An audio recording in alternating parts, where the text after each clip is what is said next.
sure fans are really excited for that. Yeah, I think so. I mean, you know, especially because when, you know, if you've read the books and you read through Metro 2035, it kind of sets up the story, and it kind of sets up this this epic journey across across Russia, and it kind of sets up the whole idea of getting to finally leave and see what's out there.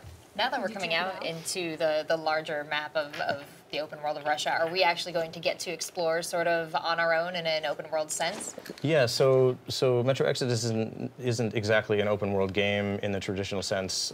It's still a story-driven game. The overall arc of the progression of the game is still somewhat linear in the sense that you still continue along a story, and but this time, instead of having only linear levels, we've introduced these new sandbox environments that are really large, with each of them having hours and hours of gameplay.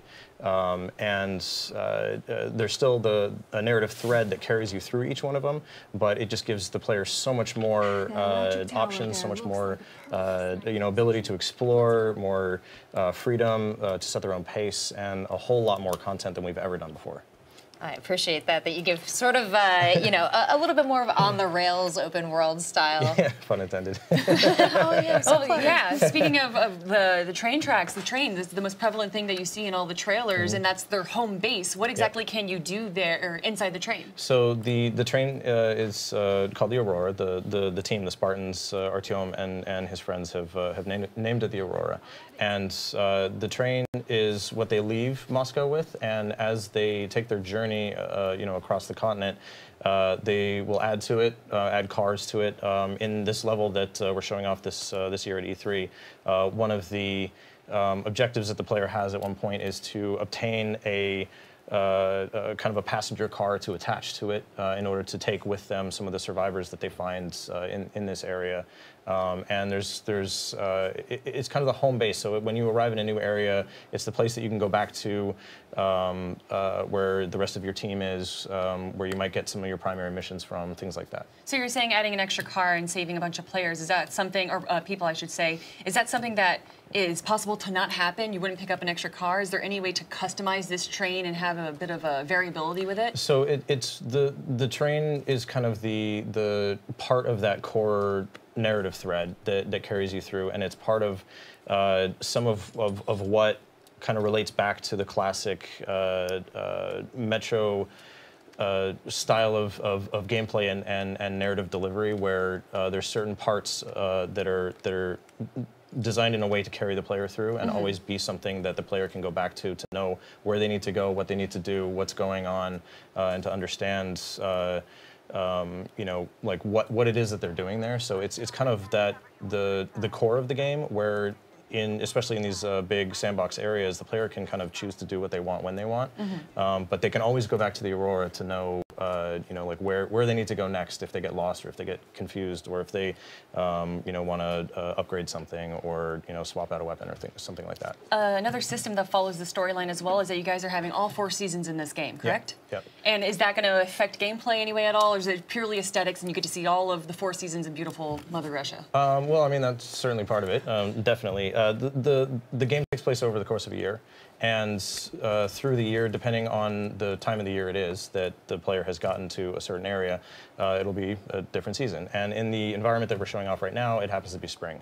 And so you see in this environment, a lot of the snow has been melting, and in spring, you know, comes storms, and so in this area there's thunderstorms and different types of dynamic weather that you'll be able to experience within the levels, and the different areas, depending on the time of year, will have different seasons that come with different weather patterns and things like that.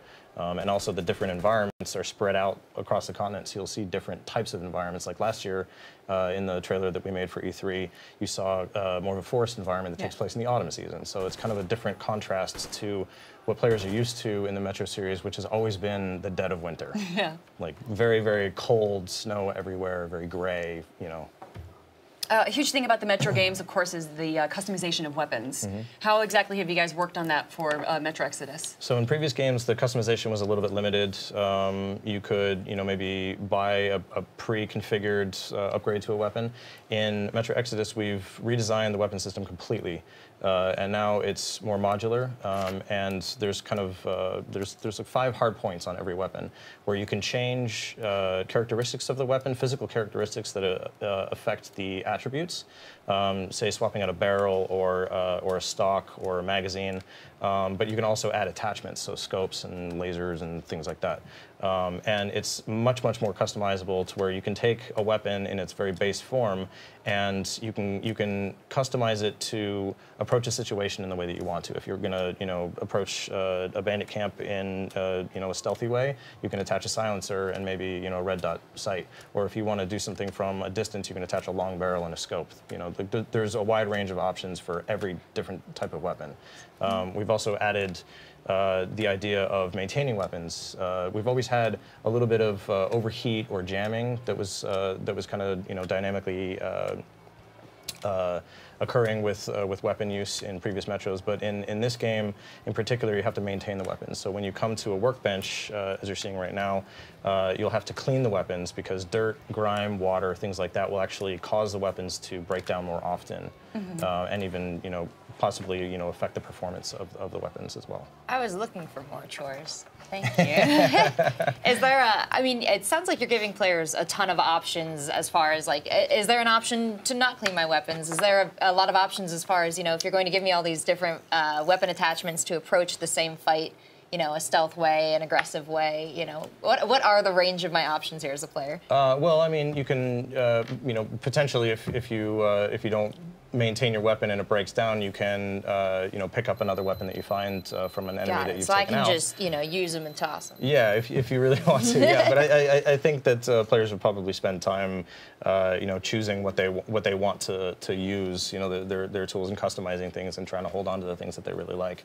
But some of that comes down to balance as well. But it's part of our survival gameplay of you need to scavenge for resources, scavenge for ammunition, craft the things that you need, to survive, like med packs and gas mask filters, things like that, and maintain your weapons. It's all part of that kind of survival sandbox gameplay that we're trying to bring to the Metro series this time around. Sounds very fun.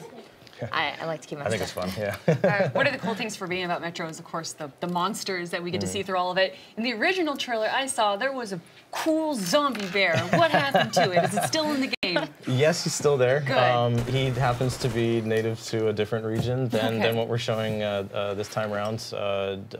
This region happens to be inhabited by a classic Metro creature that people have seen before called the Watchmen, and also these new ones that we've seen that we're seeing right now.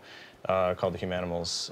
There's different, creatures in different regions. Different ones that live above ground, below ground, and different ones that have kind of adapted naturally to their environments. And some of them are completely new because we're no longer in the Moscow Metro system, and so some mutants won't be returning, and some new ones, the player will come across, and some will be returning as well. So. Now, before I send you away, obviously, mobility is very important in this game. You're exploring all of Russia, and sometimes you're going outside of the train. What ways can players traverse the land? So aside from walking around,